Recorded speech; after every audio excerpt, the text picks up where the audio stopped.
Welcome to part 1 of the Champions League round of 16 predictions. I had a pretty good run in the group stages as I managed to predict almost every group winner and runner-up except for Borussia Mönchengladbach, who took me by surprise.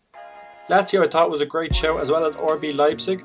Sevilla and Atalanta did not perform as well as I expected, but I was glad to see them still qualify. As for the knockouts, we did manage to predict Lazio and Bayern Munich in the last video, which means I'll be doing my lotto numbers this week. RB Leipzig versus Liverpool. Leipzig, who made me look like a football genius for half a day when they managed to knock out Manchester United, which honestly feels like a lifetime now. The first leg of this game is being played in Budapest due to restricted German borders, however that won't affect my prediction for this tie. Leipzig currently sitting in second place in the Bundesliga, 4 points off Munich, losing only one game all season. They are on par with goals scored this season with Liverpool, however they have only conceded half compared to Klopp's men. They play a Liverpool side who seem to be going through a mid-season crisis, having only won 2 games since Christmas. Salah, Mane and Firmino have struggled to break down teams in 2021, and it's been a defensive season for Liverpool that would take you back to the days of Lovren, Sacco and Moreno.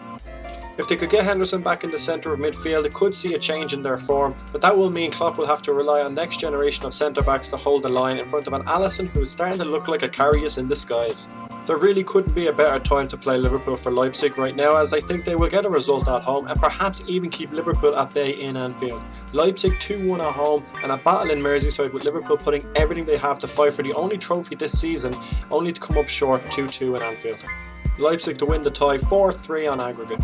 Barcelona versus Paris Saint-Germain. In what is arguably the greatest fixture of this round, the swan-song season of Lionel Messi at Barcelona has not hit its final note just yet. After what was a tricky start of the season, Barcelona are only sitting 3rd in the Liga, 8 points behind Atletico. Goals are not hard to come by, as Messi has 19 for the season and Griezmann has 12. As for PSG, after the first 3 games of the tournament, I thought my prediction of them topping the group was looking slim. However, this is a side who are only getting better with time, and like Barcelona, goals have not been a problem, with Mbappe at 16 and Neymar on 13.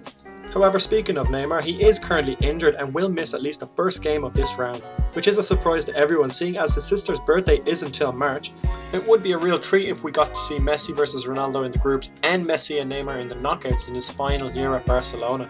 Even if it was just for the second leg, as Neymar may feature by then. However, it is a day before the big birthday, so you never know.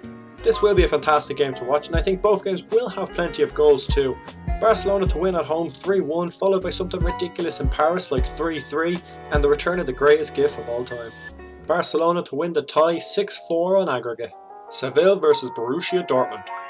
So it was quite clear early on that this was going to be a Europa League season without Sevilla. They have been keeping up the pace with both Madrid clubs and Barcelona in La Liga. They have struggled against the big sides this season, including Chelsea in the groups, but they will be thankful that they meet Dortmund at this point in the tournament rather than PSG or Juventus. Scoring goals has not been as impressive as the sides previously mentioned, however defensively they are one of the best in the tournament. They are currently 7 games without conceding a goal, including a 2-0 win over Barcelona in the first leg of the Copa del Rey. En-Nesyri has been leading the line, hoping to take advantage of an uneasy Dortmund side. It's pretty safe to say that Dortmund are one of those sides that everyone seems to like. Since the Klopp era, they have been showing up more and more, and we all take credit that they're going to perform well. But since the defeat to PSG last season, honestly I think they're going the other way. They've almost started to become a shadow of their former selves, and despite having talented players like Haaland and Sancho, they are having a bang average season, and if they don't turn it around quickly, they may miss out on Champions League next season, which could be an issue for the club financially, also for the aforementioned stars of the club. And if that were to happen, it would not be a surprise if we saw teams like Manchester City or Real Madrid spend triple digits to sign these guys. In what may be another shock prediction, I'm going with Seville to win the first leg 2-0, followed by another 2-0 win in 90 minutes for Dortmund in Germany, which will lead to Seville scoring a winner in extra time, 3-2 to Seville on aggregate. FC Porto versus Juventus. Hey Google, show me the last time Cristiano Ronaldo played against Porto.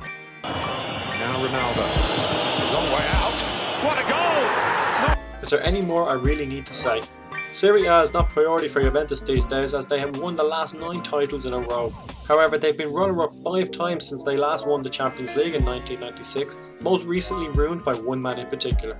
As for Porto, I'd give them a break against most sides, and the first leg is at home for them, but honestly I don't see a repeat of last year's Lyon side, and the second leg Ronaldo will be sure to tidy up any loose ends. In the first leg, 2-1 to Juventus, followed by a 3-0 win at home. A pretty handy one for Juventus, 5-1 on aggregate. So that's the end of part 1. What do you think? Have I gone completely mad? How do you think these 4 games will end up? I'd love to see in the comments, and I'll be back same time next week for the second part of this round. With that, take it easy, stay safe, and I'll talk to you then. See ya!